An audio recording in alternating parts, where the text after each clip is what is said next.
Bienvenue sur Leadershift, le podcast qui fait bouger votre leadership.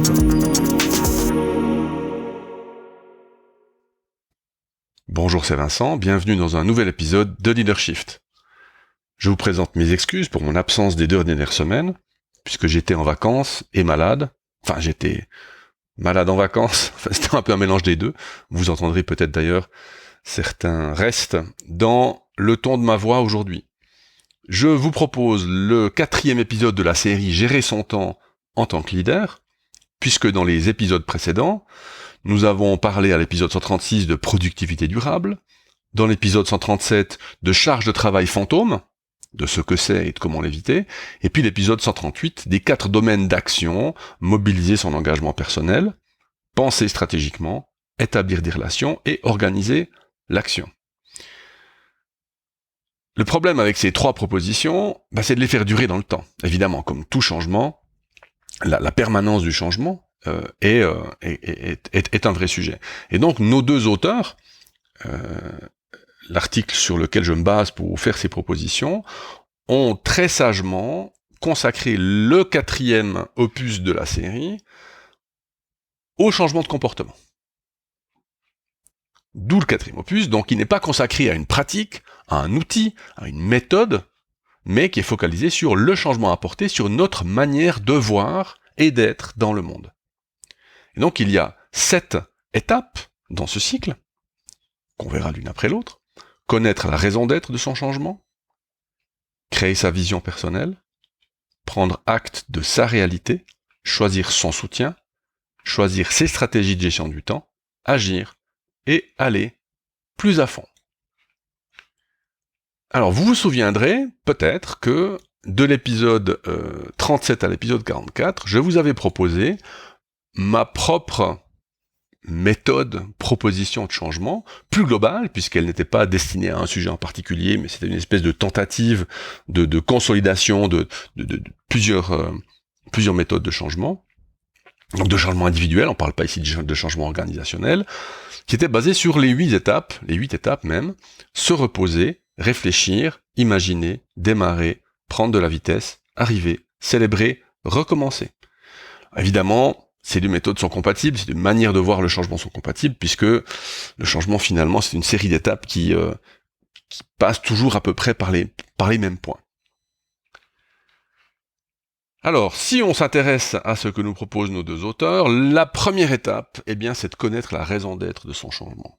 Pourquoi, ô grand Dieu, pourquoi est-ce que vous voulez changer votre manière de gérer votre temps en tant que leader? Et vous voyez que j'ai utilisé l'auxiliaire vouloir et pas l'auxiliaire devoir. Et ça a une importance qui est fondamentale. Pourquoi ? L'énergie nécessaire au changement que vous allez faire, et ça va vous en demander, vous allez devoir la fournir avant que n'importe quel bénéfice puisse être vécu. Donc, Donc c'est un pari, c'est un risque, c'est un saut dans l'inconnu. Vous allez décider de mettre de l'énergie dans quelque chose avant d'avoir vécu de manière très concrète les bénéfices de ce changement. Donc, si la motivation qui vous anime est une motivation de type extrinsèque, je dois changer, plutôt qu'une motivation intrinsèque, je veux changer, dans le premier cas, l'énergie que vous allez déployer sera vraisemblablement insuffisante, alors que dans le 2e cas, vous avez plus de chances d'y arriver.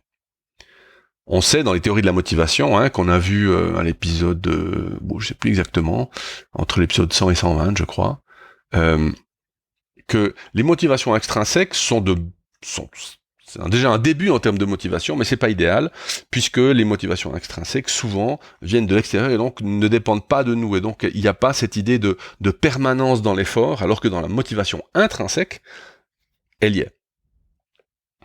Donc, étape 1, connaître la raison d'être de son changement. Pourquoi est-ce que je veux changer ? Et donc, une manière d'arriver à la réponse à cette question, c'est de se poser justement la question des coûts liés à ma manière actuelle de gérer mon temps. Qu'est-ce que ça me coûte ?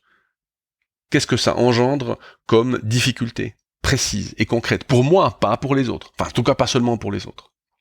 Et donc, du coup, une fois qu'on s'est posé la question des coûts, on peut se poser la question des bénéfices.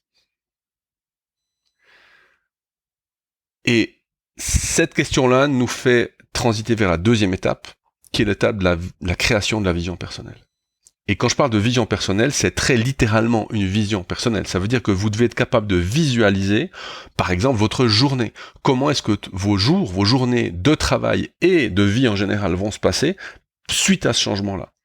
Et je dis professionnel et privé, puisque je suis de moins en moins fan de la séparation un peu virtuelle entre la vie professionnelle et la vie privée. Nous ne sommes qu'une seule personne, il n'y a qu'un seul corps qui travaille.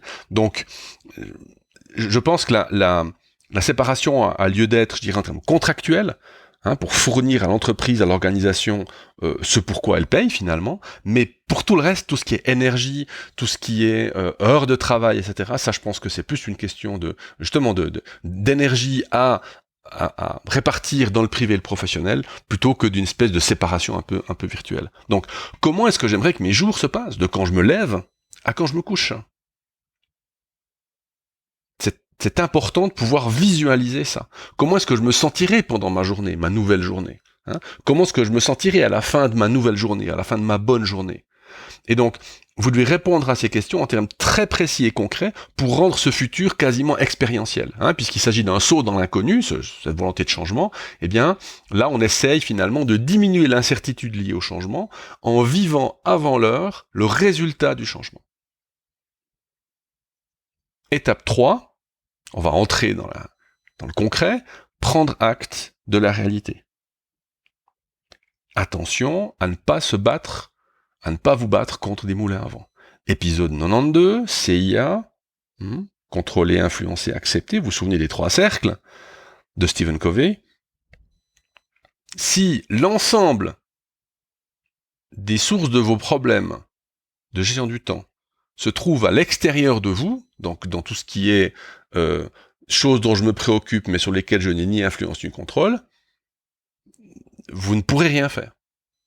Donc vous devez identifier, certes, les sources culturelles et organisationnelles pour les accepter, principe de réalité, ou les influencer à la limite, si vous êtes en capacité de le faire, mais vous allez surtout influencer les sources organisationnelles et personnelles pour agir. Organisationnelle, votre équipe et personnelle. Et donc, une fois que vous avez identifié ces sources et que vous allez commencer à vous mettre au travail, eh bien, vous devez commencer par accumuler des données, du data. Donc vous allez vous observer. Ça prend pas tant de temps que ça finalement. Par contre, ça demande de la discipline. Donc vous allez noter, par exemple, vous allez noter les interruptions, vous allez noter ce que vous faites vraiment dans votre journée. Pas ce que vous êtes supposé faire, mais ce que vous faites vraiment. Pour vous apercevoir de là où sont vraiment les difficultés. Une fois que vous avez donc la raison d'être de votre changement, votre vision personnelle, et que vous avez pris acte de la réalité dans laquelle vous allez apporter ce changement, vous allez vous choisir un soutien. Donc ce sont une ou plusieurs personnes qui vont vous accompagner sur le chemin du changement. Vous avez le choix libre. L'important, c'est que ce soit quelqu'un qui puisse vous tenir redevable de votre changement, qui puisse vous challenger sur le fait que vous avez fait ou pas fait. Donc quelqu'un qui est vraiment, je dirais en termes d'énergie, de hiérarchie, d'estime, de légitimité, quelqu'un qui est vraiment de votre niveau. Faites-leur la promesse que vous allez changer.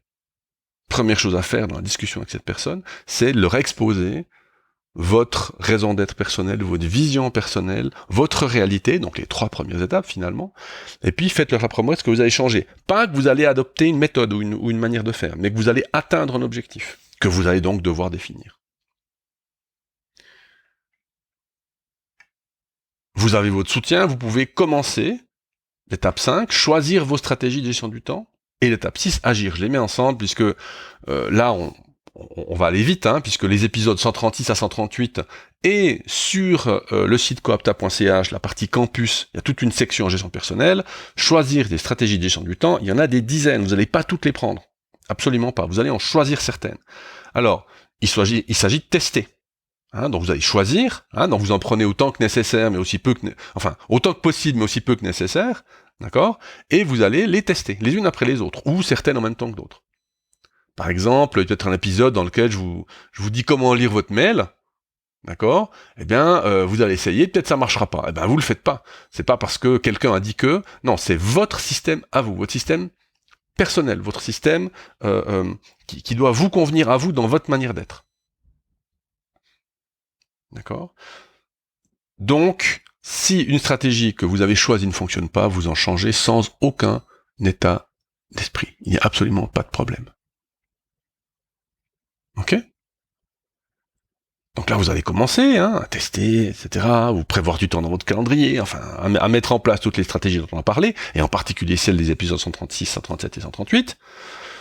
Et donc, vous allez arriver dans l'étape 7, que les auteurs ont appelé gentiment « aller plus à fond », qui, à mon avis, c'est pas aller plus à fond, c'est qu'est-ce que je fais quand je suis dans le dur. Parce que l'étape 7, c'est, vous allez vous planter.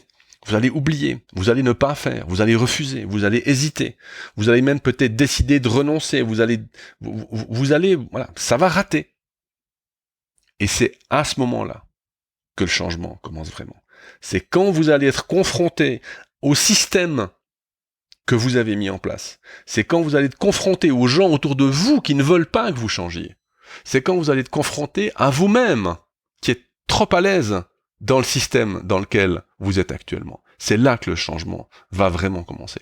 Et c'est là qu'il faut appliquer les différents principes de changement qu'on a établis pendant ces 4 épisodes. C'est aussi là peut-être que vous pouvez aller voir dans les épisodes 37 à 44, puisque j'avais pris soin dans cette méthode de parler de célébration, de se reposer, de réflexion. Donc allez voir dans ces chemins-là si quelque chose peut vous aider quand vous êtes dans le dur.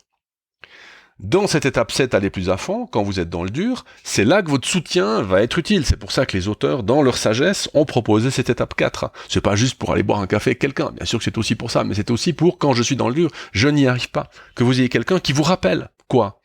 Eh bien, votre raison d'être, votre vision personnelle.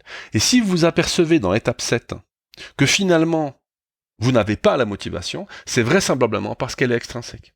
Donc retournez à l'étape 1 et trouvez-vous une raison d'être intrinsèque, quelque chose qui vous motive, vous, personnellement, individuellement. Voilà. Vous voyez que il n'y a rien de miraculeux dans cette méthode, dans cette manière de voir. Connaître la raison d'être de son changement, créer sa vision personnelle, prendre acte de la réalité, de sa réalité, choisir son soutien, choisir ses stratégies de gestion du temps, agir et aller plus à fond. Ou que faire quand je suis dans le dur. Si vous êtes contributeur individuel, je dirais que gérer son temps en tant que leader, en tant que chef de projet par exemple, c'est nécessaire, c'est utile pour vous. En tant que leader et en tant que manager, l'organisation qui vous occupe, qui vous emploie, a besoin d'avoir des leaders efficaces dans leur gestion du temps. C'est une nécessité absolue, puisque sinon vous allez impacter négativement l'ensemble de votre organisation. Et si vous êtes patron d'une entreprise, c'est encore pire, puisque votre manière d'être à ce niveau-là va donner les signaux pour le reste de l'entreprise, le reste de votre organisation. Donc je dirais, en tant que contributeur individuel, c'est peut-être une envie, un besoin. Pour un leader, un manager, un directeur, un dirigeant, c'est une nécessité absolue. Voilà, donc j'espère que cet épisode vous a plu. Le prochain épisode, je ferai certainement un épisode de résumé pour essayer d'extraire la substantifique moelle de ces 4 épisodes, puisque finalement il y a presque pour 1h30 d'écoute, pas tout à fait. Donc je vais essayer de vous faire un petit résumé pour peut-être vous motiver ou remotiver d'appliquer certains de ces principes. Voilà. À la semaine prochaine. Ciao.